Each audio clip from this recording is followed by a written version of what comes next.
Hi guys, and welcome to another WordPress video. This is Jamie from System22 and webdesignandtechtips.com.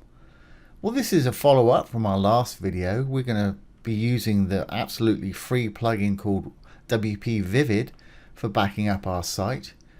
We already got it installed and showed you how to back up with it last time. If we go to our dashboard here, for anybody that didn't see that, if you want to add this plugin, like I said just now, it's absolutely free. Go to your plugins.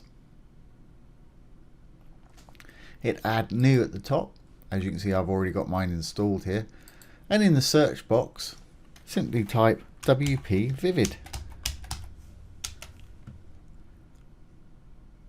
and once you've typed that in, it'll pop up right here, and you just have to install and activate it. Like I say, it's absolutely free, and all the features that we're going to be covering today are in the free version. There is a pro version with extended features, but like I say, we're using the free. Okay, once it's installed and activated, you'll have a little menu item here.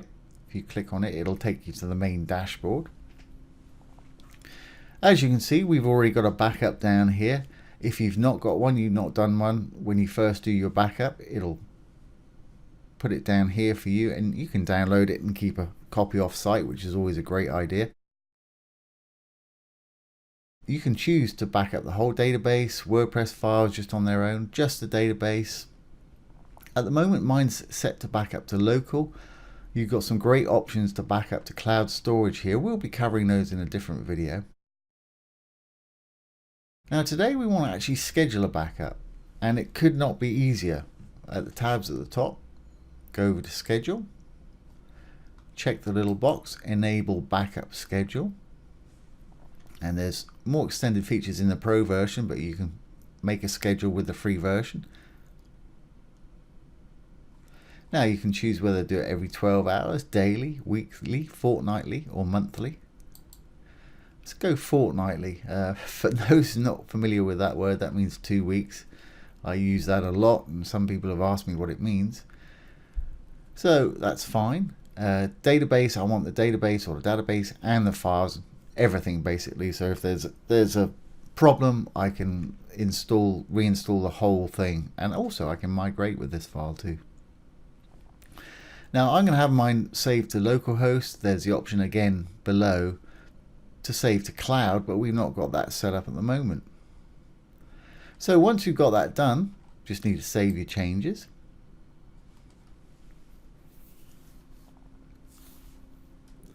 And let's go over to our settings and just have a look here. Now, I'm on the settings tab, general settings.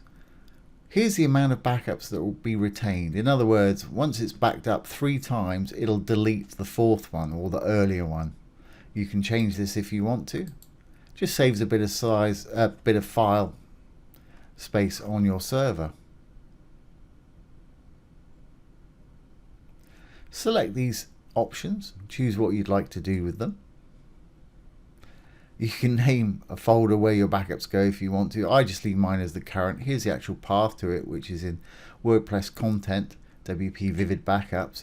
Great thing to know if your site is just unmanageable, you can't get to it, you can't get to your WPvivid or your dashboard, you can go in the back way and go to your WP content folder and find them that way and restore it by doing a fresh WordPress install. And you can remove out-of-date backups here, go through and just do whatever works for you. When you're done, just save the changes. And that's it. We've got our schedule started. It's going to do it every 2 weeks. It's going to do the database and files. We're good to go. So that's all there is to it. Like I say, fantastic free plugin. Once you're, like I say, mine are going to my local host, which is the local server where your website resides. Once they've been completed, they will appear here, and you can download them, keep them off site for extra protection, and delete any copies that you don't want. So there you have it. That's how easy it is to back up and schedule with WPvivid backup plugin. It really is a great plugin. I do actually use it on all of my sites. The only issue I've found with it is with really large sites over about 1 terabyte, that the server will time out, but that's not the fault of the plugin. That's just the way the servers are set up on iPage, GoDaddy, Bluehost, wherever it is you happen to be hosting your site. And the Divi theme, of course, I use it all the time. It's absolutely awesome. If you want to take it for a test drive, you can do so from my affiliate link below this video. So I hope you found that useful and enjoyed it. If you have, please give it a thumbs up, share, comment, and subscribe to our YouTube channel. Once again, this has been Jamie from System22 and webdesignandtechtips.com. Thanks for watching. Have a great day.